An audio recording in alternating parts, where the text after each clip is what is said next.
जो बंदिशें थी ज़माने की तोड़ाया हूँ। मैं तेरे वास्ते दुनिया को छोड़ाया हूँ।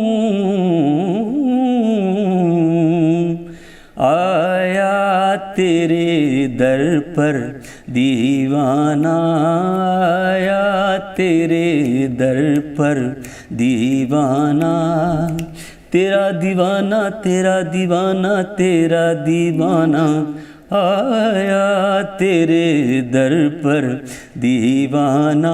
यह तेरा ही सौदाई, यह तेरा ही शदाई, तेरे इश्क में है इसे मर जाना, आया तेरे दर पर दीवाना। उनकी आजिज़ी को महज उनकी कमज़ोरी ना समझना, ये वो झुका हुआ शजर है जो समर रखता है। Hello everyone, welcome back to Awaaz the voice.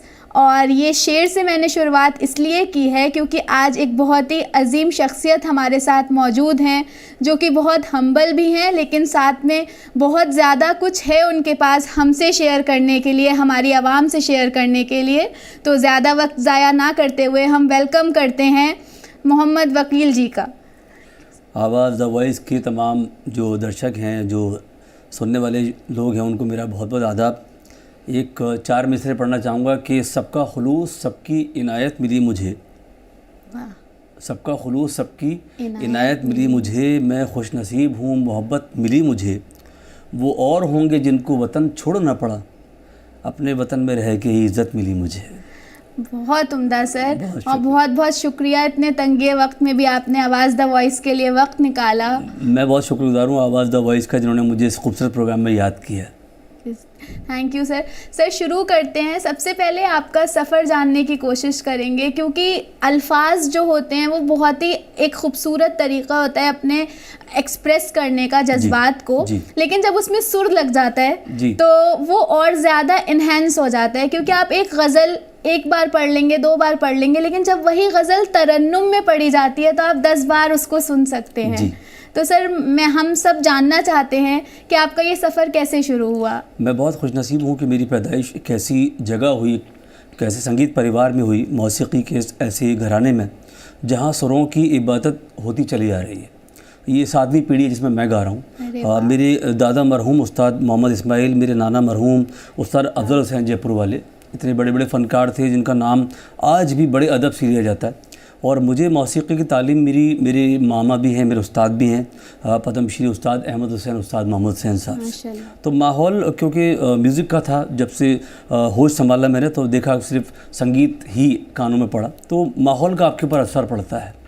तो उसका असर मेरे पे ये हुआ कि मैं बहुत छोटी सी उम्र में मेरे उस्ताद साहब ने मुझे कॉम्पिटिशन में पहली बार पेश किया, और जिसमें बहुत ही बड़े फ़नकार थे, म्यूज़िक डायरेक्टर जयदेव साहब, रवि साहब, उन्होंने मुझे अवार्ड दिया। तो मैं बचपन से गाता था, लेकिन जैसा मैंने आपसे कहा माहौल का असर पड़ता है, तो मुझे लगा कि मैं कुछ भी काम नहीं कर पाऊँगा अलावा मौसीकी के। तो फिर उसके बाद मेरा ये करियर शुरू हुआ। सर आपने जैसे रियलिटी शो का जिक्र किया जो आपके लिए एक टर्निंग पॉइंट रहा, तो हम अपने दर्शकों को वो क्षण दिखाना चाहेंगे कि सर का क्या रिएक्शन था जब इनको इनके फेवरेट्स ने अवार्ड दिया। बहुत ही मज़ा आया, सब लोगों ने एक से बढ़ के एक ने अच्छा गाया, और ख़ास करके हम जैसे पंडित जी ने कहा, हम सब लोगों को बहुत दिक्कत आ गई थी कि हम किसे कौन सा क्या नंबर दें। सब ने इतना अच्छा गाया। आज का तो ये संगीत महफिल था, लेकिन फिर भी हम सब लोगों ने एक बहुत खूबसूरत मोती चुन के लाए हैं, जिनका नाम है मोहम्मद वकील।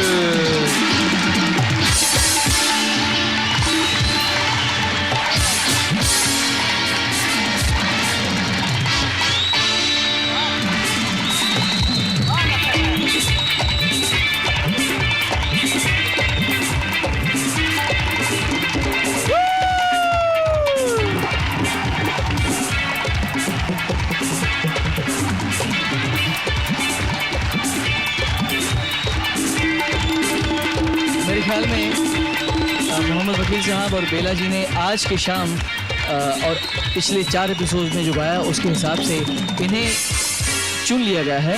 तो मेरे ख्याल में इनकी ट्रॉफी मिल जाना चाहिए। और ये ट्रॉफी है मेगा फाइनल के विनर्स ट्रॉफी जाए मोहम्मद वकील जी को।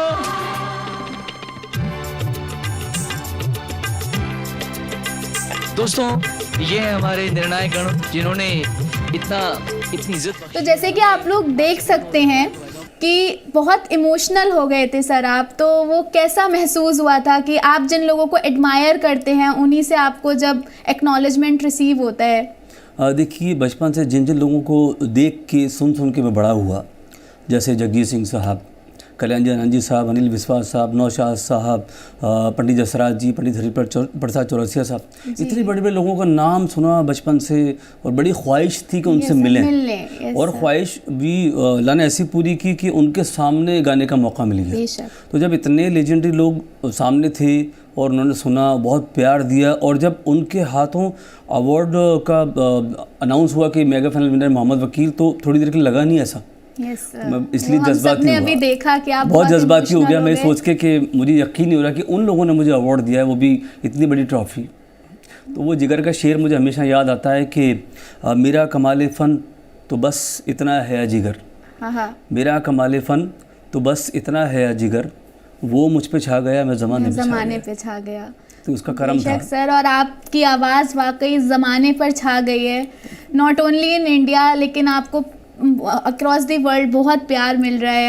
आप इंटरनेशनल टूर भी कर रहे हैं जी, तो आप उसके बारे में बताइए कि कैसा आपका विजन है और क्या चल रहा है? देखिए, मेरे लिए बहुत बड़ी खुशी की बात है और बहुत ज़्यादा मैं खुश नसीब हूँ कि जिन लोगों के साथ मैंने गाया है वो इतने बड़े कलाकार हैं कि जैसे पंडित अजय चक्रवर्ती साहब, जगजीत सिंह साहब, सोनू निगम जी, श्रेया घोषाल, सुनिधि चौहान, अनूप जलोटा जी, पंकज जी, कविता कृष्णमूर्ति जी, बहुत सारे फनकारों के साथ स्टेज मैंने शेयर किया है। उसके अलावा मैंने अब्रॉड में काफ़ी जगह कॉन्सर्ट्स की, लंदन में, बहरीन, कुवैत, दुबई, काफ़ी जगह की हैं।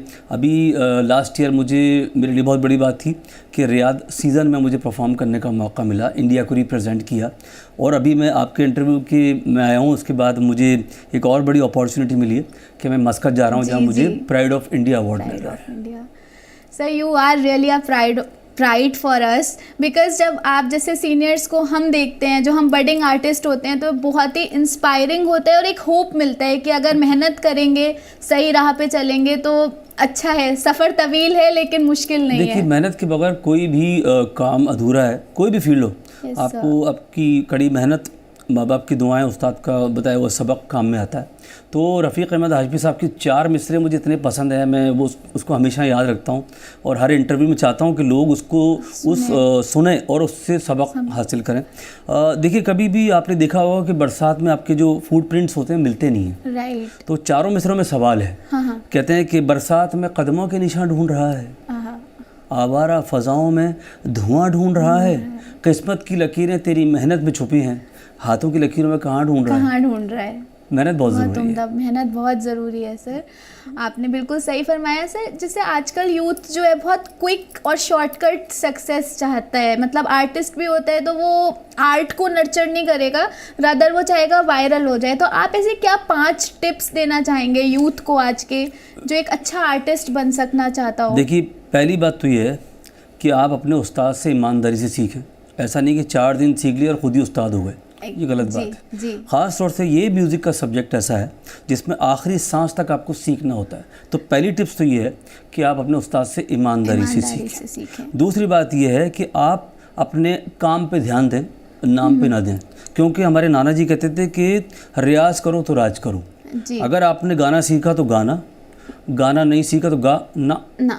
अच्छा, तो आप गाना सीखें, सुबह उठें, क्योंकि एक मेल वॉइस भारी होती है, तो सुबह बैलेंस करने के लिए सुबह रियाज ज़रूरी है।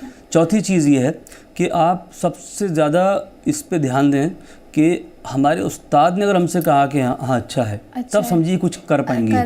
और 5वीं चीज़ ये है कि ग्लैमर पे ध्यान नहीं देना चाहिए। आदमी को सबसे ज़्यादा फोकस करना चाहिए कि मैं डे बाई डे अपने काम को निखारूं। जी। बकौल उस्ताद अमीर खान साहब के किसी छोटे जूनियर से पूछा कि बेटा रियाज कर रहे हो, तो उसने जवाब दिया कि डर के थोड़ा बहुत।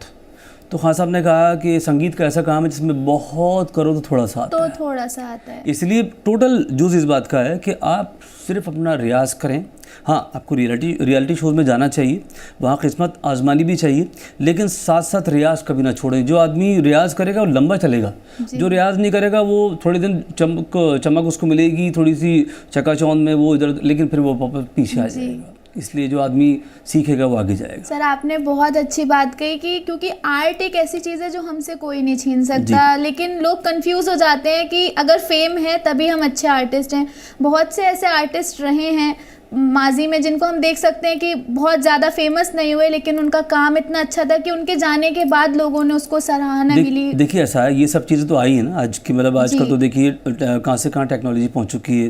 रातों रात आप सुपरस्टार बन जाते हैं सोशल मीडिया की वजह से, मीडिया की वजह से। तो उस वक्त तो कुछ भी नहीं था, लेकिन जितने बड़े लोग गुजरे हैं और जो सक्सेस जिन्होंने पाई है उन्होंने सब्र किया। सब्र जी अपना लता जी ने देखिए कितनी 40 रिहर्सल्स करती थी शुरू में। उनके इंटरव्यू पढ़िए, रफ़ी साहब, जगजीत सिंह साहब, हमारे दोनों उस्ताद, कोई भी। तो आदमी जो बहुत ज़्यादा मेहनत करता है, रियाज करता है, उसका काम कहीं ना कहीं लोगों को नज़र आता है, दिखता रहता है। तो मेहनत करते रहना चाहिए, जो कामयाबी पे ना दिमाग लगाकर रियाज पे ज़्यादा दिमाग लगाएं। तो सर ने बहुत अच्छी बात कही है हम लोगों से कि हमें अगर कामयाब होना है या नहीं होना ये दूसरी बात है, सबसे पहले मेहनत करनी है और बाकी सब उस पे छोड़ देना है, कुछ ना कुछ हो ही जाएगा, नहीं होगा तो तजुर्बा हो जाएगा। जो आदमी सीखेगा उसको आगे आना ही है। सर आप अपनी कोई बहुत ही पसंदीदा गज़ल जिससे जो हमें आप सुनाना चाहें, जैसे मैंने एक नियत शौक आपकी सुनी थी, अभी आप गुनगुना रहे थे, तो अगर आप 2 अशार उसमें से सुना दें। नियत शौक भर न जाए कहीं, नियत शौक भर न जाए कहीं, तू भी दिल से उतर न जाए कहीं, नियत शौक भर न जाए कहीं। बहुत बहुत उम्दा, बहुत शुक्रिया सर, शुक्रिया आपने हमें सुनाया। और सर आपका अपना भी यूट्यूब चैनल है और आप उसमें मैंने देखा कि आप सेल्फ कंपोज्ड गज़ल मतलब डालते हैं, तो ऐसी कोई गज़ल जो अब आने वाली हो हाल फिलहाल में, या जो आपने जो हम अभी दिखा सकते हो? जी रिसेंटली एक एल्बम आया था मेरा धनक के नाम से। मेरी आंखों में धनक रंग सजाने आए, रात आई तो तेरे ख्वाब सुहाने आए, वो बहुत लोगों ने पसंद किया। फिर एक एल्बम था मेरा जिसमें मुनव्वर राना की गज़ल थी कि बहुत दिन से तुम्हें देखा नहीं है, ये आँखों के लिए अच्छा नहीं है। काफ़ी अच्छा लगता है ये सुनकर। और बाकी सर आपसे मैं ये जानना चाहूँगी कि आपकी रिहाइश कहाँ से है, थोड़ा आपका अगर हम ज़ाती ज़िंदगी जान सकें। जी मेरी पैदाइश जयपुर में हुई, संगीत परिवार में, और मैं जयपुर में पैदा हुआ। और मैं बस कहीं भी चला जाऊँ, लेकिन मुझे अपने, हर आदमी को अपने शहर से प्यार होता है, और मुझे भी जयपुर शहर से बहुत प्यार है। चाहे मैं देश में कहीं भी गाऊँ, विदेश में कहीं भी गाऊँ, लेकिन लौट के वो बकौल नज़ीर बनारसी के गुल बदन गुल पैराहन गुंचा दहन याद आ गया, गुल बदन गुल पैराहन गुंचा दहन याद आ गया, जिस चमन में भी गए अपना चमन याद आ गया। तो मैं जयपुर से हूँ, लेकिन क्योंकि जयपुर जन्मभूमि है और मुंबई है कर्मभूमि, तो वहाँ मैं ज़्यादा रहता हूँ मुंबई में भी, और मुझे वहाँ से बहुत कुछ मिला है उस शहर से भी, तो मैं ज़्यादा वक्त वहाँ गुजारता हूँ। लेकिन क्योंकि मुझे ये है कि दिल्ली भी बहुत पसंद है, क्योंकि दिल्ली से मेरा करियर शुरू हुआ। जब 1997 में पहली बार मैं दिल्ली आया था और मैं सारेगामा का पहले फाइनल जीता था, उसके बाद बम्बई में उसका मेगा फैन है। जी सर, एक बहुत ही इंटरेस्टिंग बात है, जब मैं आपके बारे में पढ़ रही थी कि आपको एक बहुत बड़ा ब्रेक मिला, एक बहुत ही नामी मूवी आई है वीर ज़ारा, और उसमें माशाल्लाह आपको गाना गाने का मौका मिला, तो उस एक्सपीरियंस के बारे में थोड़ा सा बताइए। जी देखिए, मदन मोहन साहब अपने आप में इतने बड़े अजीम मौसीक़ार थे कि बचपन से उनकी ऐसी ऐसी कंपोजिशन जो अभी भी मैं कभी सुनता हूँ तो मेरे रोंगटे खड़े होते हैं, कई बार मैं रोता हूँ कि वो क्या काम कर गए। तो मुझे याद है कि उनके जो बेटे हैं वो संजीव कौली साहब उनका नाम है, मदन मोहन साहब की। उनका एक बार मेरे पास फ़ोन आया, वकील ऐसा है कि यश चोपड़ा साहब ही चाहते हैं कि मेरे जो पिताजी की ऐसी कॉम्पोजिशन जो इस्तेमाल नहीं हो पाई तो उसको दोबारा करना चाहते हैं, तो मैं चाहता हूँ तुम्हारे दोनों उस्ताद और तुम दोनों उसमें गाओ। तो शारिका आप यकीन मानिए हमारे लिए इतना खुशी का मौका कि यश चोपड़ा साहब, जी सर, शाहरुख खान साहब, सर। जावेद अख्तर साहब ने लिखा और फिर मदन मोहन साहब की कंपोजिशन वो गाने को मिलेगी। लेकिन मैं अपने सुनने वालों के और आपके साथ शेयर करना चाहूँगा कि जब यश जी के बंगलों पे हम गए और हमने गाया तो बोले बहुत अच्छा है, लेकिन मेरा सीन सुन लीजिए आप। मतलब उन्होंने इस तरह नहीं कहा कि आप जो गा रहे हैं वो थोड़ा सा ऐसे कर लीजिए, अपना सीन समझाया। जी, सीन समझाया तो समझ में आया कि नहीं, इस गाने की फीलिंग कुछ और है। कुछ और है बेशक। उसके अलावा जब ये गाना पूरा हुआ तो कुछ 2:30-3 बजे का वक्त था और संजीव कोहली साहब ने फ़ोन किया, यश जी एम्पायर स्टूडियो में आ जाइए, अब गाना हो चुका है। तो वो उस वक्त आए और उन्होंने संजीव साहब से जो उनके जो जुमले थे वो सीखने वाले हैं। हमेशा आपने देखा होगा कि जो बॉस होता है या बहुत मालिक होता है उसका अंदाज़ तरीक़ाकार अलग होता है कि ये लगा दो, ये मंगा दो, वो कर दो। लेकिन यश जी ने बड़े प्यार से संजीव जी से कहा, संजीव बहुत तेज़ भूख लगी है, मुझे कुछ मिल सकता है खाने को? तो उससे ये सबक हासिल हुआ कि इतने बड़े बड़े लोग जब इस तरह से इतने डाउन टू अर्थ होते हैं तो इंसान, किसी भी इंसान को घमंड नहीं करना चाहिए, इन लोगों से सीखना चाहिए। सर वही मैंने जिक्र किया था आपके लिए भी कि हाँ, जब आप बहुत बड़े होते चले जाते हो आप हम्बल खुद में खुद हो जाते हो, क्योंकि देखिए जब आदमी एक मंजिल पे पहुंचता है ना तो उसको एक दूसरा नया टारगेट दिखता है जी। और जब अपने से बड़ों को या अपने से बहुत ज़्यादा बड़ों लोगों को देखता है या उनका काम सुनता है या फिर वो देखता है ये कहाँ तक पहुँचे और फिर ऐसे, तो अपने को ये मालूम पड़ता है कि ये मंजिल अभी बहुत दूर है। जी सर। और दूसरी बात देखिए, जो आदमी ज़िंदगी में परेशानी उठाएगा, तकलीफ़ उठाएगा, तो उसको ये पता होगा कि मुझे घमंड नहीं करना, क्योंकि मेरा पुराना वक्त क्या था और मैं क्या था वो याद रखना चाहिए। वीर ज़ारा की 2 लाइन में गा सकता हूँ? अरे सर बिल्कुल, हमारे लिए खुशनसीबी होगी। जो बंदिशें थी ज़माने की तोड़ाया हूँ, मैं तेरे वास्ते दुनिया को छोड़ाया हूँ। आया तेरे दर पर दीवाना, आया तेरे दर पर दीवाना, तेरा दीवाना तेरा दीवाना तेरा दीवाना, आया तेरे दर पर दीवाना। यह तेरा ही सौदाई, यह तेरा ही शदाई, तेरे इश्क में है इसे मर जाना, आया तेरे दर पर दीवाना। बहुत बहुत शुक्रिया सर, एक बिल्कुल वो याद ताज़ा हो गई। शुक्रिया, बहुत ही अच्छा गाया आपने। Thank you. और सर और कोई मैसेज आप रियाज का सर कुछ तरीका अगर बता सकते हो आज के बच्चों को, क्योंकि मसरूफ़ सब हो गए हैं। और सर आपने उस्ताद का जिक्र किया था, तो इतनी आसानी से उस्ताद मिलते भी नहीं। अगर हम Tier 2 Tier 3 सिटीज़ की बात करें जी, तो म्यूज़िक एजुकेशन, मतलब मुझे बहुत शौक़ था मौसीकी का, लेकिन उस तरह से गाइडेंस नहीं मिल पाई। तो अगर आप कुछ टिप्स देना चाहते हो। देखिए, पहले तो जैसे मैंने आपसे कहा भी था कि संगीत बहुत ही मुश्किल सब्जेक्ट है। मुश्किल इसलिए क्योंकि अगर आपने आज अच्छा गा दिया जी, जो लोग बहुत बड़े लेवल पर, उनकी बात कर रहा हूँ, उनसे हमने एक बात सीखी कि अगर आपने अच्छा गा दिया और आप कल कहीं और गाने गए तो रोज़ आपका एग्ज़ाम होता है। आज ज़रूरी नहीं कि अच्छा आज गा दिया कल भी हो, इसलिए रोज़ रियाज बहुत ज़रूरी है। जिस तरह की और ज़िंदगी की ज़रूरतें हैं वैसे ही रियाज बहुत ज़रूरी है। रोज़ अपने काम को आप जो है ना मांझना पड़ता है, रियाज साधना पड़ता है इसको, तब जाके ये आपको मिलता है। तो रियाज भी करना ज़रूरी है। अपने उस्तादों से पूछते रहें कि हमें क्या करना चाहिए, क्योंकि उस्ताद का बहुत बड़ा मर्तबा है। एक बार हमारे अन्नू कपूर साहब ने पूछा था पंडित जसराज जी से कि गुरु के मतलब क्या है जी। इस संस्कृत का एक लफ्ज़ है, शब्द है गुरु, यानी अंधेरा दूर करने वाला। तो आप उस्ताद से गाइडेंस लेते रहें कि हमें कैसा करना है। और रियाज के अलावा आप चकाचौंध, देखिए हर आदमी को लगता है कि मेरा नाम हो जाए, मुझे लोग पहचाने, वो ज़रूर होना ही है। अगर आपके काम में मजबूती है, अगर आपके काम में पक्कापन है, कच्चापन नहीं है, तो आपको कोई रोक नहीं सकता। वो रोकेगा ही नहीं आपको कोई भी आदमी। वो आप कहीं ना कहीं आपको लोग सुनेंगे, देखेंगे, तो उससे आपका नाम हो जाता है। तो बहुत ज़रूरी है। सर आपने बहुत अच्छा मैसेज दिया। बाकी सर मैं आपसे ये जानना चाहूँगी कि आपको कुछ डिफरेंस लगता है लाइव शोज़ में या बॉलीवुड स्टूडियो रिकॉर्डिंग में, मतलब वो कैसा एक्सपीरियंस रहता है? देखिए, रिकॉर्डिंग स्टूडियो की टेक्निक्स अलग हैं और लाइव परफॉर्मेंस की अलग हैं।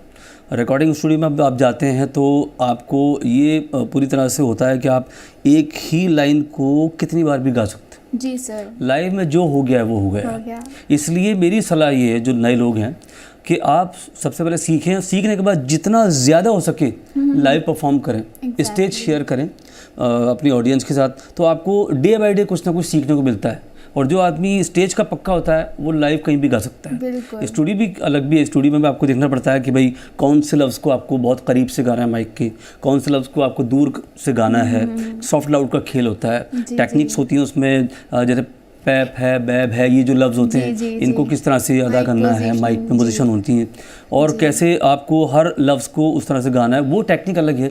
लाइव लेकिन मेरे हिसाब से लाइव ज़्यादा मुश्किल है, क्योंकि जो हो गया तीर निकल गया तो फिर निकल ही गया। लेकिन वही आपने कहा कि स्टेज एक घर की तरह है, बहुत कुछ सिखा देता है। स्टेज पे ज़रूर गाते रहना चाहिए आदमी को, उससे बहुत कुछ सीखने को मिलता है। जो थिएटर के आर्टिस्ट होते हैं, एक्टिंग के होते हैं या फिर गाने की हो जो स्टेज, वो लोग बहुत एकदम उनकी काम में परफेक्शन होता है। सर मैं आपसे बस आखिरी सवाल ये करूँगी, आप राजस्थान से हैं, जयपुर से, और वहाँ का फोक अलग ही लेवल का है, मतलब बहुत ही प्योर है और बहुत ही ऑर्गेनिक हम कह सकते हैं। जितने भी हमने वहाँ के सिंगर्स देखे हैं, तो सर मुझे वहाँ के 2-3 गाने बहुत पसंद है। एक तो केसरिया वालम है और एक वो लाडो। तो आप कोई अगर किसी भी एक गाने की 2 लाइन हमें सुना दें तो हमारे केसरिया वालम मैं ज़रूर गाना चाहूँगा, क्योंकि इसके साथ मेरी यादें जुड़ी हुई हैं। बिकॉज सारेगामा में जजेस थे, उनके सामने गाया। और दिल्ली में 19 मार्च सन 2001 की बात, सन 2001 की बात, कि जब NKB सालवे साहब ने मुझे लता जी और दिलीप साहब के सामने परफॉर्म करने का मौका मिला। उनके सामने सुनना चाहेंगे फिर तो। और लता जी मेरे लिए बहुत बड़ी खुशनसीबी है, इससे बड़ा अवार्ड मुझे शायद नहीं मिल सकता कि जब लता जी के पैर छुए तो लता जी ने कहा ये मुझे याद है इस लड़के ने मोहम्मद रफ़ी साहब के गाने गाए थे और केसरिया भी गाया था। बहुत ये मेरे लिए बड़ा अवार्ड है, उन्होंने पहचाना ये है असली कमाई सर वाकई में। केसरिया बालम ओ केसरिया बालम आवो नी पधारो मारे देश ओ पधारो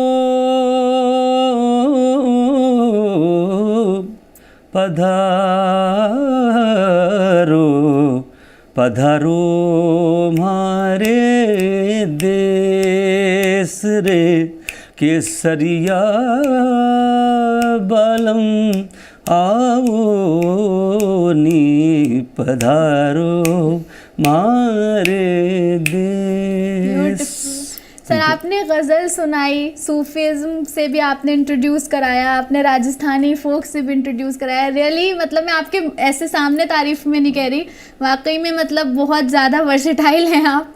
और बहुत अच्छा लगा आपसे मिलकर, आपको सुनकर। बहुत शुक्रिया। फिर से मैं शुक्रिया कहूँगी कि आप आए, आपने हमें वक्त दिया।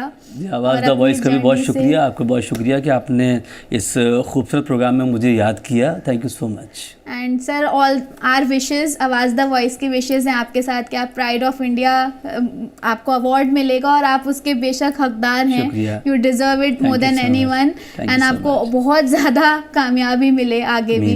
बहुत शुक्रिया सर, जल्दी मिलते हैं। बहुत शुक्रिया। तो आप सुन रहे थे मोहम्मद वकील साहब को और उनके सफ़र को। उम्मीद है आपको पसंद आया होगा। बहुत जल्दी ही मिलते हैं किसी और के साथ और उनके सफ़र को जानते हैं। तब तक के लिए अपना ख्याल रखिए। शुक्रिया।